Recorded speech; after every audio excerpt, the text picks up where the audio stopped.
इस समय जी मीडिया के 3 संवाददाता पड़ोसी देशों में मौजूद हैं। हमारे साथ हमारे संवाददाता हैं इस समय जो यूक्रेन के बॉर्डर पर हैं। हमारे एक संवाददाता हंगरी के बुडापेस्ट में हैं और मैं यहाँ वॉर्सो से ग्राउंड जीरो से आपके लिए इस युद्ध की सबसे बड़ी कवरेज आज हम लेकर आए हैं। पश्चिमी यूक्रेन से बुदमियर्स बॉर्डर है जो कि पोलैंड और यूक्रेन के बीच का बॉर्डर है और वहां से सबसे ज्यादा संख्या में भारतीय मूल के छात्र और परिवार इस वक्त दाखिल हो रहे हैं। रेजो जो शहर है वहां पर, और वहां पर एक कैंप सेंटर बनाया गया है जिस कैंप सेंटर में तमाम वो परिवार, तमाम वो स्टूडेंट्स जो पहुंच रहे हैं उन बॉर्डर से यहाँ तक पहुँचने वाले लोग, उन लोगों को यहाँ लाया जा रहा है और यहाँ उनका रजिस्ट्रेशन प्रोसेस हो रहा है। इस पूरे एक्चुअली एक होटल है जिसको एक कैंप में अब तब्दील कर दिया गया है और यहाँ लगातार छात्र और परिवार जो भारतीय मूल के हैं उनको यहाँ पर लाया जा रहा है। इस वक्त जब हम ये रिपोर्ट यहाँ से आपको दिखा रहे हैं तकरीबन 800 के संख्या में लोग यहाँ पर मौजूद हैं। यहाँ जो स्टूडेंट्स हैं, जो छात्र हैं, जो लोग हैं, वो यूक्रेन के कौन कौन से हिस्सों से यहाँ पहुँचे हैं तो ये बताइए। और अब आप कह रहे थे कि एक बड़ी लंबी यात्रा से लोग यहाँ पर पहुँचे, पैदल भी बहुत लंबे चल के आए हैं यहाँ पे। यस, यहाँ पे जो भी छात्र आए, जो स्टूडेंट्स आए, बच्चे आए हुए यूक्रेन से डिफरेंट पार्ट से आए हुए और they all have their different stories. कोई छात्र 150 किलोमीटर्स चल के आए और जब आप उनकी स्टोरीज सुनो ना तो आपके रोंगटे खड़े हो जाता है। 16 घंटे हम लोग एक छोटे से जगह में खड़े थे, वहाँ से 16 घंटे खड़े होकर हम लोग पहुँचे कीव। फिर ये दिक्कत थी, कीव में इंडियंस को उतार दे रहे थे नीचे कि तुम्हें नहीं जाना है, हमें जाना है। हमारे रूम में एक मिले थे जो 160 किलोमीटर उतार रहे थे, मैं 160 किलोमीटर से चल गया। उन्होंने दिखाया पूरे पैर उनके कट चुके थे। बहुत मतलब स्थिति सर बहुत देख के दुख हो रहा है और हम लोग तो वहाँ सीधे मौत देख रहे थे। वहाँ पे आपको निकलना मतलब आपको जान को हथेली पे रखने की बात है। हम लोग वहाँ से निकले कीव, हमारी 24 तारीख की फ़्लाइट थी लेकिन अटैक के कारण वो एयरपोर्ट बंद हो गया तो वहाँ पे हम कीव में फंस गए।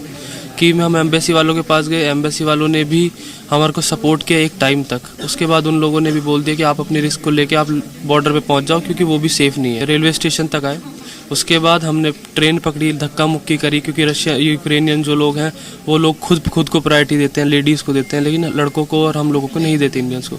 धक्का मुक्की करके बैठे, हमको उतारा गया 2-3 बार।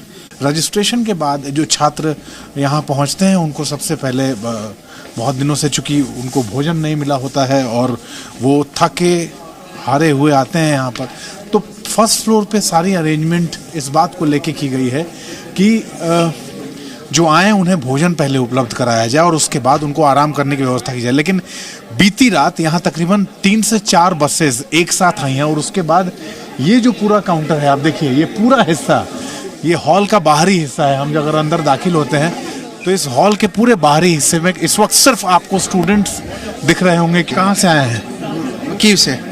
ये इतनी बड़ी संख्या, क्योंकि कल तो इतनी संख्या नहीं थी यहाँ पे, इतने ज्यादा लोग ज्यादा थे कल जी। आज तकरीबन 700 से 800 लोग हैं। कल 1000 के आसपास थे जी। ये यहाँ क्या व्यवस्था है? बहुत अच्छी है सर।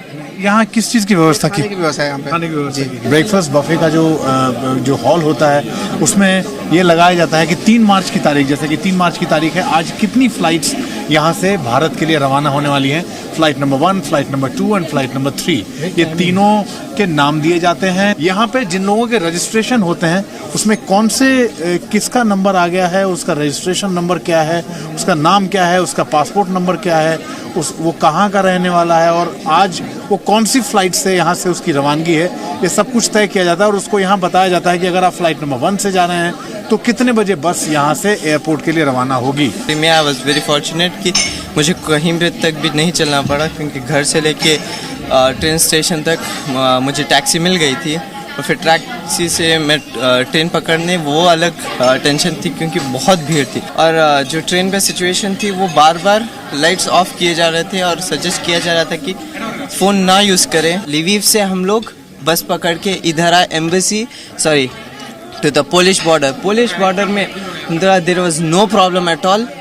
ये था कि लंबी लाइन थी, बस इमिग्रेशन के लिए टाइम लग रहा था and there was like volunteers giving us food, coffee, soup, all this facilities alhamdulillah very well and उधर से embassy is responsible. Really thankful for the embassy. मैं डायबिटिक हूँ मेरी बीपी की टैबलेट्स बहुत मिनिमम थी। अगर कुछ दिन और रहना होता, खाना बहुत लिमिटेड था, लेकिन हमसे जितना पॉसिबल हुआ हमने स्टूडेंट्स तक भी जो था उसमें से भी शेयर करा। शायद कुछ दिन बाद हमारे पास खाने को बिल्कुल ही ना रहता। हम अपनी ज़रूरत से 1/4 खाना खा रहे थे। 24 घंटे बमों की आवाज़, मतलब सिर्फ फटना चाह रहा था, लेकिन हमारे पास कोई चॉइस नहीं थी। एंड में हमने बड़ी हिम्मत की और हम अब आर या पार रहेंगे तो ठीक, नहीं रहेंगे तो भी ठीक। हम लोग निकल गए बच्चों को लेके, वहाँ से निकले, घर तक पहुँचे। हमारे पास पहनने भर को भी कपड़े नहीं है, सिर्फ बैग लिया कि दवाइयाँ ज़रूरी हैं जिसके बिना मैं रह ही नहीं सकती। वो मेडिसिन उठाई जो भी थी मेरे पास, और बस हम भागे हैं। हमने टैक्सी वालों से मिन्नतें की, हम सड़क पे यूँ हाथ दे दे के। कुछ अच्छे लोग भी थे, जो चाहिए जैसे भी चाहिए पैसे लो, लेकिन हमें स्टेशन पे हम करीब 7 घंटे तक खड़े रहे कि हमारा नंबर है।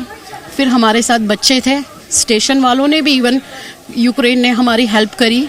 उन्होंने बच्चों वालों को पहले जाने दिया, सीट्स नहीं थी तो भी सीट दी कि उसमें आप माँ और बेटा बच्चे कम से कम बैठ पाएँ। 50 बम एक साथ निकल रहे हैं मिसाइल्स वाले, तो कहाँ कहाँ जाके गिरेंगे किसी को कुछ मालूम नहीं। तो हम बिल्कुल डरे हुए थे, लेकिन एंड में माता रानी कृपा हो, और मोदी साहब के उधर से भी किसी का फोन आया था मेरे पास, तब मेरी हिम्मत हुई। उन्होंने मेरे को एक ही चीज़ बोली, सर खारकों में हम कोई आपकी हेल्प नहीं कर सकते, आप वहाँ से कैसे कर बॉर्डर पहुँचो। बॉर्डर पहुँचा, बहुत अच्छी हेल्प हुई हमारी आप सरकार की तरफ से। सरकार से बहुत बहुत शुक्रिया। जैसे हमने सिर्फ इंडिया का झंडा देखा ना, हमारी आंखें नरम आ गई कि हम अपने घर पहुँच गए। कोई भी एरिया हो, वहाँ से आने के लिए पर पर्सन हर एक को बॉर्डर तक आने के लिए $400 तक पैसा कैश पेमेंट देना पड़ता है, तब जाके वो बॉर्डर पे आते हैं। बॉर्डर पे आने के बाद ना उनको 5 से 6 दिन तक खाने को मिलता है ना पीने को मिलता है। ऊपर से वहाँ की आर्मी इतनी स्ट्रिक्ट है, वो बंदों को मारती भी है। पोलैंड में -6 डिग्री के टेम्परेचर से आज के लिए डीएनए में इतना ही। लेकिन आपको हम ये बताना चाहते हैं कि इस समय आप रशिया और यूक्रेन के युद्ध पर सबसे बड़ी और विस्तृत कवरेज देख रहे हैं, जहां हमारे बहुत सारे साथी जी मीडिया के अलग अलग पॉइंट्स पर आपके लिए तैनात हैं। वो आपको लगातार आने वाले दिनों में ग्राउंड रिपोर्ट्स दिखाते रहेंगे, और डीएनए को हम ऐसे ही इस बार स्टूडियो से बाहर निकाल कर ले जा रहे हैं। आज इस समय मैं वॉर्सो में हूँ, कल मैं एक नई लोकेशन पर जाऊँगा, एक नई जगह पर जाऊँगा, आपकी कुछ नए लोगों से मुलाकात करवाऊँगा, आपको कुछ नई तस्वीरें दिखाऊँगा, और ग्राउंड जीरो पर असली हकीकत क्या है ये आपको हम बताने की कोशिश करेंगे। Presenting B News app available on Google Play and App Store. Download it now.